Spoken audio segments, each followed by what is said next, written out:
Dan pemirsa, hari ini kuasa hukum keluarga Vina dan Eki tahun 2016 silam, Yosih Ahdian bersama praktisi hukum Rasman Arif Nasution menggelar konferensi pers di kawasan epicentrum Jakarta.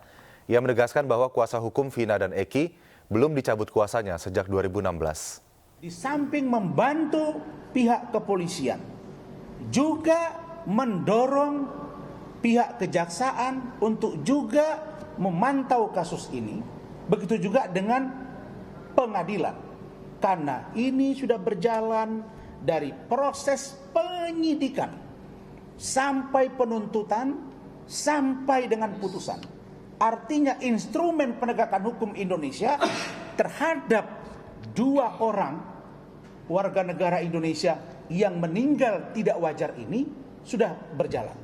Ada fungsi pembelaan hukum, pendampingan, ada lawyer yang bernama Saudara Yosih. Ada kepolisian yang sudah memeriksa dan melakukan pemberkasan. Ada jaksa yang sudah juga melakukan fungsi pra-adjudikasi bersama-sama, memeriksa berkas, penyidikan dan penuntutan.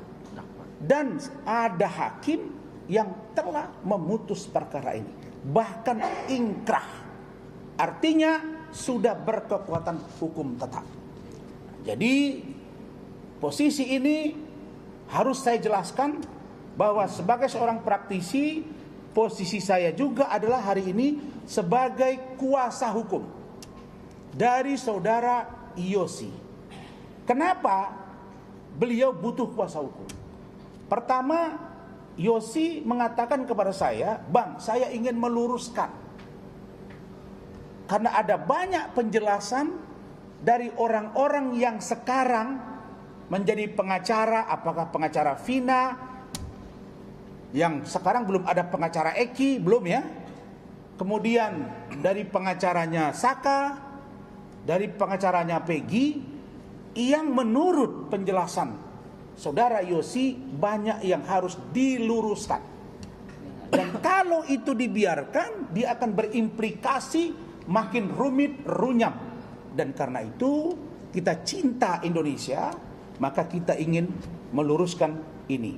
Karena itu beliau khawatir jangan sampai besok statement beliau ini akan dijadikan orang untuk satu, menekan dia secara pribadi dan keluarganya, dan atau hal-hal yang lain.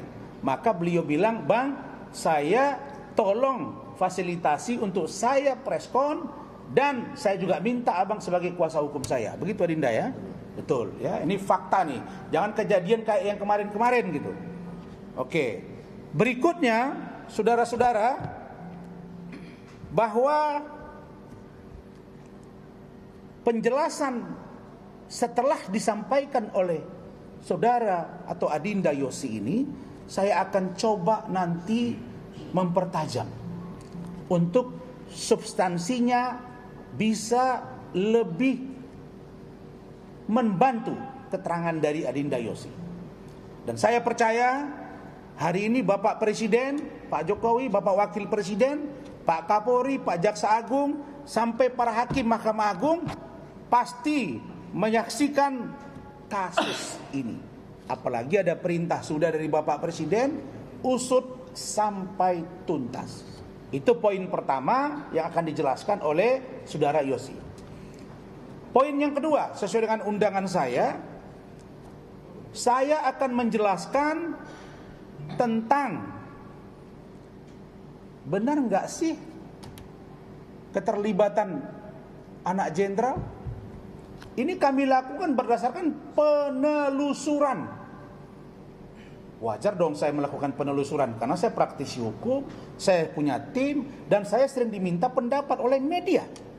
Jadi kalau saya tampil, saya mesti punya data. Karena praktisi hukum harus mendalami seluruh data secara komprehensif, bukan sepihak. Nah, karena itu maka saya akan menjelaskan berdasarkan penelusuran kami, apakah benar ada anak jenderal yang terlibat dalam persoalan ini? Apakah benar ada cucu jenderal yang terlibat dalam persoalan ini? Apakah benar ada anak bupati di salah satu kabupaten kota di Jawa Barat yang terlibat